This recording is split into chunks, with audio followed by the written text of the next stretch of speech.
오늘 뉴욕 증시는 S&P 500이 0.24%, 나스닥이 0.26%, 다우 지수가 0.01% 하락하며 일제히 약세로 마감했습니다. 가상화폐 시장에서는 비트코인이 3.03% 급등하며 76,000달러 선을 돌파한 점이 눈에 띕니다. 전반적으로 주요 지수가 소폭 조정을 받은 가운데 금리와 달러 인덱스는 하락세를 보이며 신중한 관망세를 나타냈습니다. 미국과 이란 사이의 휴전 종료를 앞두고 중동 정세가 급격히 악화하고 있습니다. 미 중부사령부는 호르무즈 해협에서 이란 국적 화물선을 사격 후 납포하는 영상을 공개하며 봉쇄 집행 의지를 드러냈습니다. 트럼프 대통령은 합의 실패 시 이란의 주요 기반 시설을 파괴하겠다고 위협했고, 이란 역시 무력 대응을 경고하고 나섰습니다. 이로 인해 내일 밤 예정된 이슬라마바드 2차 회담의 개최 여부가 불투명해졌으며 국제유가는 배럴당 100달러 선을 위협하며 급등세를 보이고 있습니다. 오늘 일본 이와테현 등 동북부 해안 지역에 규모 7.4의 강진이 발생해 쓰나미 주의보가 발령되었습니다. 2011년 대지진의 아픔이 있는 이 지역에는 최대 3m의 파도가 예고되었으나 현재까지 관측된 최대 파도는 80cm 수준으로 파악됩니다. 일본 기상청은 향후 일주일간 강한 여진이 지속될 수 있다며 주민들에게 고지대 대피를 권고했습니다. 다행히 후쿠시마 원전 등 주요 시설에 대한 이상 징후는 아직 보고되지 않았습니다. 애플이 팀 쿡의 뒤를 이을 차기 최고 경영자로 존 터너스 하드웨어 엔지니어링 담당 수석 부사장을 임명했습니다. 팀 쿡은 이사회 의장직으로 물러나며 터너스의 임기는 오는 9월 1일부터 시작될 예정입니다. 오랫동안 유력한 후계자로 거론되어 온 터너스가 AI 시대를 맞이한 애플의 새로운 성장 동력을 어떻게 이끌어갈지 전 세계 IT 업계와 투자자들의 이목이 쏠리고 있습니다. 테슬라가 텍사스 오스틴에 이어 댈러스와 휴스턴으로 로보택시 서비스를 확장한다고 발표했습니다. 하지만 각 시장에 등록된 차량이 단 한 대뿐이라는 소식이 전해지며 실효성 논란이 일고 있습니다. 일론 머스크는 수조 달러 규모의 시장 기회를 강조하고 있지만 소비자들은 약속된 완전 자율주행 기능의 이행 지연에 대해 집단 소송을 제기하며 거세게 반발하고 있습니다. 테슬라의 기술적 우위와 마케팅 방식에 대한 의구심 속에 이번 주 수요일 실적 발표가 예정되어 있습니다. 상원은행위원회는 내일 트럼프 대통령이 차기 연준 의장으로 지명한 케빈 워시 전 이사에 대한 인사청문회를 개최합니다. 이번 청문회에서는 금리 정책과 연준의 독립성 유지 방안뿐만 아니라 워시 지명자의 불투명한 자산 공개 문제가 쟁점이 될 전망입니다. 특히 민주당 의원들은 그가 비밀 유지 계약을 이유로 1억 달러가 넘는 자산의 세부 내역 공개를 거부한 점을 집중 추궁할 계획입니다. 유럽연합 집행위원회는 미 이란 긴장으로 인한 에너지 가격 충격에 대응하기 위해 새로운 권고안을 준비 중입니다. 이번 계획에는 화석연료 의존도를 낮추기 위한 주 1회 원격 근무 장려와 대중교통 보조금 지급, 그리고 히트펌프와 전기차 사용 지원책이 포함되었습니다. 브뤼셀 당국은 이번 위기를 청정에너지 전환의 기회로 삼아 전력시장 규칙을 수정하고 재생에너지 인프라 확충에 박차를 가할 방침입니다. 건축자재 기업 QXO가 동종업계 톱빌드를 170억 달러에 인수한다고 발표했습니다. 이는 QXO 시가총액과 맞먹는 대규모 거래로 파편화된 건축 유통산업을 통합하려는 브래드 제이코스 최고 경영자의 전략적 행보로 풀이됩니다. 시장에서는 이번 인수를 통해 QXO가 북미 2위의 건축제품 개발업체로 도약하며 상당한 시너지 효과를 낼 것으로 기대하고 있습니다. 200년 역사의 뉴욕증권거래소가 블록체인 기술을 활용한 토크나 증권 플랫폼 출시를 준비하며 디지털 자산 시장에 본격적으로 뛰어들었습니다. 투자자들은 스테이블 코인을 사용해 주식 토큰을 연중무휴 거래할 수 있게 될 전망입니다. 이는 전통 금융기관이 블록체인을 미래 금융의 핵심 요소로 인정했다는 상징적 의미를 지니지만 24시간 거래에 따른 시장 과열과 운영 위험에 대한 우려도 동시에 나오고 있습니다. 우크라이나 체르노빌 원전의 방사능 유출을 막기 위해 설치된 신안전 경납시설이 러시아 드론의 공격으로 파손되었습니다. 16억 달러를 들여 완공된 이 돔 구조물에 구멍이 생기면서 내부 습도와 온도 조절 기능이 상실되어 구석관의 부식 위험이 커지고 있습니다. 국제사회는 사고 40주년을 앞두고 약 5억 유로의 수리비가 필요할 것으로 추산하고 있으나 전쟁 중 자금 조달과 고방사능 구역에서의 작업 난이도가 큰 걸림돌이 되고 있습니다. 올해 미국 대학 졸업생들의 취업 문턱이 다소 낮아질 것이라는 전망이 나왔습니다. 전국대학 및 고용주 협회 조사에 따르면 기업들은 올해 신입 채용을 전년 대비 6%가량 늘릴 계획입니다. 특히 AI 관련 역량을 갖춘 젊은 인재에 대한 수요가 급증하고 있으며 경제적 불확실성이 일부 해소되면서 그동안 채용을 자제했던 대기업들이 다시 인력 확보에 나서고 있는 것으로 분석됩니다. 최근 헤지펀드들이 초고액 자산가들을 대상으로 레버리지와 공매도를 결합한 강화된 조세 손실 매도 전략을 선보이며 막대한 자금을 끌어모으고 있습니다. 이 방식은 투자 손실을 이용해 세금을 획기적으로 줄여주지만 부유층의 세금 회피 수단이라는 비판과 함께 규제 당국의 감시 대상이 될 위험이 있습니다. 전문가들은 복잡한 투자 구조로 인해 개인 투자자들이 예상치 못한 손실 위험에 노출될 수 있다고 경고합니다. 미국 루이지애나주 슈리브포트에서 한 아버지가 자녀 7명을 포함해 총 8명의 아이를 살해하는 참혹한 사건이 발생했습니다. 범인은 경찰과의 교정 끝에 사살되었으며 가정 불화가 원인인 것으로 밝혀졌습니다. 한편 보스턴에서는 패트리어트 데이를 맞아 제130회 보스턴 마라톤 대회가 열립니다. 이번 대회에는 은퇴한 우주비행사 써니 윌리엄스를 포함해 전 세계 3만 명의 러너들이 참가해 열띤 레이스를 펼칩니다. 보파 글로벌 리서치의 랄프 프라이저 책임자와 마크 키퍼튼 국제 리서치 책임자에 따르면 물가연동 채권은 소비자 물가지수와 같은 인플레이션 지표에 따라 이자와 원금이 조정되는 상품으로 투자자의 미래 구매력을 보호하는 역할을 한다고 합니다. 마크 키퍼튼 책임자의 분석에 의하면 현재 선진국 시장의 발행 규모는 약 3조에서 4조 달러에 달하며 미국이 그중 절반을 차지하고 있다고 합니다. 특히 정부 입장에서는 경제 호황기에 세수가 늘고 인플레이션이 강해지는 특성을 이용해 이를 위험 분산, 재정적 해지, 수단으로 활용할 수 있다고 전망했습니다.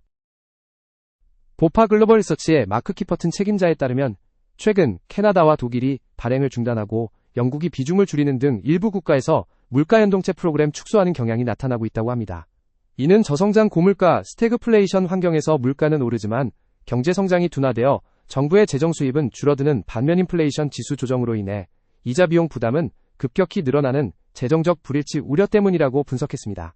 실제로 영국의 경우 2022-23회계연도 이자 비용 1,000억 파운드 중 3분의 2가 물가연동체 관련 증액분이었다고 설명했습니다. 보파 글로벌 리서치의 메건 스와이버 전략가에 따르면 인플레이션 기대치를 파악할 때 명목 채권과 물가연동체의 수익률 차이인 기대 인플레이션과 물가 변동 위험을 교환하는 파생상품, 인플레이션 스왑 지표를 구분해서 살펴봐야 한다고 합니다. 메건 스와이버 전략가의 분석에 의하면 인플레이션 스왑은 변동 인플레이션을 지불할 주체가 부족해 현물 시장보다 금리가 높게 형성되는 금리 차이, 베이시스가 존재한다고 합니다.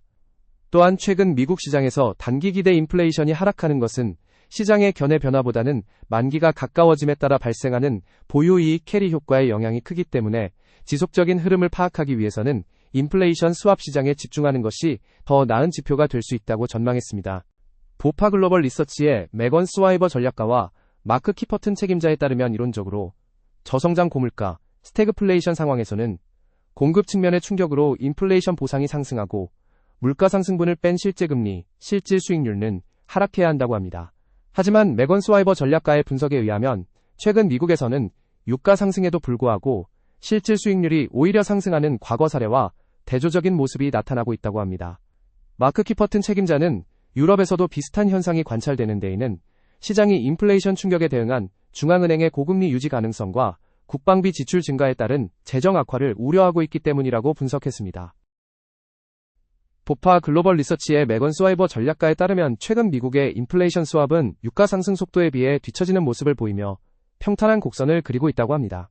반면 마크 키퍼튼 책임자의 분석에 의하면 유럽과 영국은 지리적 요인과 에너지 자립도 차이로 인해 인플레이션 기대치가 더 큰 폭으로 상승했다고 합니다. 특히 영국의 경우 과거의 인플레이션 취약성 경험과 더불어 최근 4개월간 물가연동체 발행량이 15억 파운드에 불과할 정도로 공급이 극심하게 부족했던 점이 기대 인플레이션을 끌어올리는 주요 원인이 되었다고 전망했습니다. 모건 스탠리의 스티븐 버드 글로벌 책임자에 따르면 2026년 글로벌 시장을 주도하는 핵심 동력으로 AI의 가속화를 꼽으며 컴퓨팅 수요가 공급을 초과하는 단계에 진입했다고 합니다.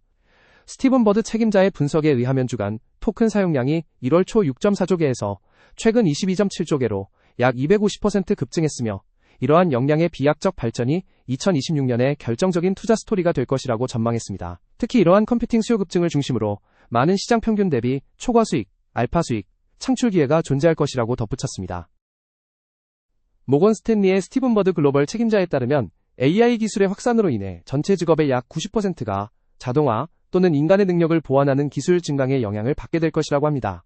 스티븐 버드 책임자의 분석에 의하면 AI 도입 영향이 큰 5개 주요 부문을 조사한 결과 약 11%의 일자리 대체와 12%의 미충원 일자리가 발생하겠지만 18%의 신규 채용이 이를 일부 상쇄하며 결과적으로 약 4%의 순고용 감소가 예상된다고 합니다. 따라서 AI는 단순히 일자리를 없애는 것이 아니라 업무 방식과 역할을 근본적으로 재편하는 과정에 있다고 분석했습니다. 모건 스탠리의 스티븐 버드 글로벌 책임자에 따르면 AI의 폭발적인 성장은 필연적으로 막대한 에너지 수요를 동반하며 이는 국가 정책과 직결되는 문제가 되고 있다고 합니다. 스티븐 버드 책임자의 분석에 의하면 전 세계 데이터 센터의 전력 수요는 2028년까지 약 130기가와트 증가할 것으로 보이며 미국은 성장에 필요한 전력량의 10%에서 20% 정도가 부족할 가능성이 크다고 합니다. 이로 인해 에너지 가용성과 인프라 확보가 AI 산업의 지속 가능성을 결정짓는 핵심 테마로 부상하고 있다고 전망했습니다. 모건 스탠리의 스티븐 버드 글로벌 책임자에 따르면 최근 중동 분쟁과 같은 지정학적 불안 요소가 글로벌 에너지 시스템에 파급 효과를 미치며 국가적 자급자족을 향한 움직임을 가속화하고 있다고 합니다. 스티븐 버드 책임자의 분석에 의하면 에너지와 핵심 광물, 그리고 기술 분야에서 각국이 통제권을 우선시하는 여러 강대국이 영향력을 나누어 갖는 다극화된 세계 테마가 더욱 뚜렷해지고 있다고 합니다. 이러한 거대 구조적 변화는 AI, 인프라, 에너지, 안보방위 산업 등의 성과로 이어지고 있으며 실제로 관련 테마 카테고리들이 시장 지수보다 높은 수익률을 기록하고 있다고 설명했습니다. 오늘 S&P 500 종목 중 가장 눈에 띄는 상승을 기록한 종목은 트레이드데스크입니다. 종목 식별코드 티커 TTD는 오늘 7.03% 급등하며 강세를 보였고 스탠리 블랙앤데커가 5.30%, 휴렛패커드 엔터프라이즈가 5.18% 상승하며 그 뒤를 이었습니다. 반면 하락 종목을 살펴보면 에너지 기업인 NRG 에너지가 6.29% 떨어지며 가장 부진했고 보스턴 사이언티픽이 5.04%, 인텔이 4.09% 하락하며 지수에 부담을 주었습니다.